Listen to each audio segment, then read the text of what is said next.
Good morning to all of you. Hope you are best. And today we are telling about you to rainy season. Let's start.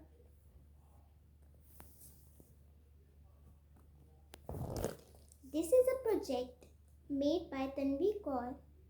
August is also a rainy season. Let's know about some facts about rainy season.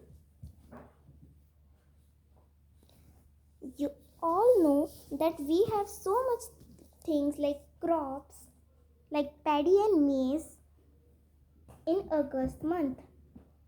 August month is also as popular of festivals like Independence Day, Raksha Bandhan and Krishna Janmashtami.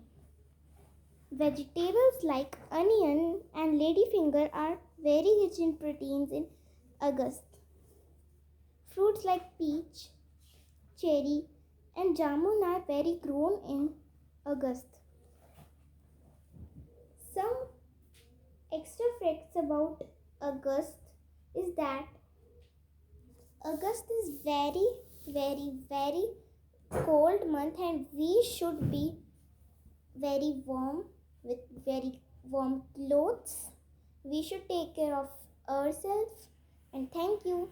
Bye bye. Take care.